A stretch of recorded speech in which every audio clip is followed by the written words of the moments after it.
सेमगुकसागी इतिहास में राजा हुईजा के शासनकाल के 15वें वर्ष में 3 राज्य। एक रिकॉर्ड है कि फरवरी में क्राउन प्रिंस का महल था, अत्यंत शानदार दर पर मरम्मत की गई और मंगहेजेओंग का निर्माण किया गया। महल के दक्षिण में क्रॉनिकल्स ऑफ जापान में कहा गया है कि गुंगनामजी की भूदृश्य तकनीकें जापान में लाया गया और जापानी भूदृश्य की शुरुआत हुई। गुंगनामजी बेकजे के राजा म्यू की जन्म कहानी से संबंधित है। एक महिला जो बेकजे राजवंश के दौरान राजा ब्योप की नौकरानी थी, जब वह एक तालाब के पास अकेली रह रही थी तो उसने ड्रैगन देवता के साथ एक बेटे को जन्म दिया। वह बच्चा सेओडोंग था, जो राजा म्यू बन गया, जो राजा ब्योप का उत्तराधिकारी बना।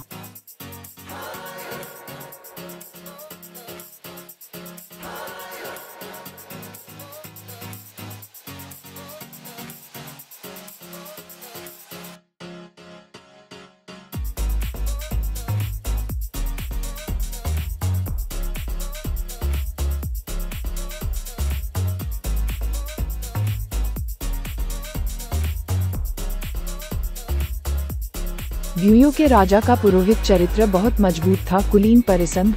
इसलिए जब फसल खराब हुई या किसी प्राकृतिक आपदा के कारण उसे कुलीन वर्ग से निष्कासित कर दिया गया, परिषद या आमतौर पर मार डाला।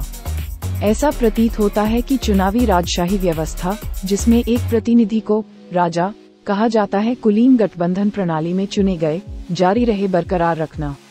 वास्तव में उसका नाम राजा है, जो गलतफहमी का कारण बनता है और ऐसा प्रतीत होता है कि वह उस समय एक पुजारी था। तर्क ये था कि राजपरिवार के सदस्यों ने मदद की, देश की स्थापना की और राजा का चुनाव भी किया। शाही परिवार के सदस्य, इसलिए उन्हें बाहर करने या हटाने का अधिकार था। राजा को मार डालो। जैसे जैसे समय बीतता गया और शाही सत्ता धीरे धीरे मजबूत होती गई, ये प्रथा लुप्त हो गई। लेकिन यह उतनी सशक्त नहीं रही अन्य पड़ोसी देशों की तरह। शाही सत्ता युद्ध के समय राजा अमीरों और अपने सैनिकों का नेतृत्व करता था युद्ध, लेकिन उन्होंने केवल प्रतिनिधि के रूप में शासन किया। रईसों कुलीनों ने अपने अपने समूहों का स्वायत्त रूप से नेतृत्व किया और स्वाभाविक रूप से केंद्र सरकार का नियंत्रण था कमजोर। इस राजनीतिक व्यवस्था के कारण ऊपरी होने के बावजूद गोगुरियो के साथ संबंधों में हाथ आंतरिक कलह। जब राजा दाई ऐसा करने लगे तो महान ताकतों के बीच फूट पड़ गई। गोगुरियो के साथ युद्ध में पकड़ लिया गया और उसका सिर काट दिया गया। राजा मुझे पाप देता है। परिणामस्वरूप बुयेओ की शक्ति बिखर गई और बाद की पीढ़ियों में बुयेओ आगे निकलने में असमर्थ रहे। गोगुरियो की राष्ट्रीय शक्ति विकसित होने में विफल रही, एक परिसंध राज्य से एक प्राचीन राज्य, और अंततः जिसके परिणामस्वरूप इसका पतन हुआ।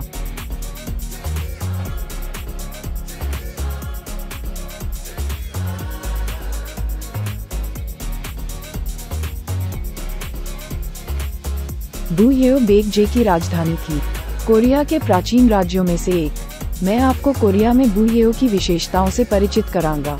बुयेओ एक प्राचीन कोरियाई राष्ट्र है। कई जनजातियां सोंगहवा नदी के आसपास केंद्रित हैं। वर्तमान मंचूरिया के उत्तरी क्षेत्र में बुयेओ का अस्तित्व गोजोसन काल के अंत से शुरू हुआ, 3 साम्राज्यों की अवधि के मध्य तक। कोरियाई इतिहास शिक्षा में इसकी व्याख्या एकात्मक के रूप में की जाती है। यह अवधारणा की संपूर्ण कोरियाई इतिहास दांगुन से शुरू होता है और गोजोसन। लेकिन बुयेओ एक प्राचीन सैन्य राज्य है जो गोजोसन के साथ साथ अस्तित्व में था और काफी है अपने केंद्र क्षेत्र से बहुत दूर। ये भी ध्यान देने योग्य है कि शाही परिवार प्रमुख देश जो कोरियाई लोगों के पूर्वज हैं, जैसे कि गोगुरियो और बेकजे, प्रत्येक ने दावा किया बुयेओ संबंधित देशों से आया है, जोसन से नहीं। कम से कम आख्यानों में वे स्वयं को आगे रखते हैं। बेशक एक सिद्धांत ये भी है कि गोजोसन के राजा जून महान का राजा दक्षिण की ओर चला गया, और किसी भी मामले में ये सच है कि बुयेओ गोजोसन की तरह है, महान लोगों का देश है। आधुनिक कोरियाई लोग विभिन्नताओं का मिश्रण है। मंचूरिया से क्षेत्र में जातीय समूह वितरित हजारों वर्षों से कोरियाई प्रायद्वीप में यमैक लोगों पर केंद्रित। बुयेओ कोरियाई लोगों का पैतृक राज्य है, गोजोसन से अलग।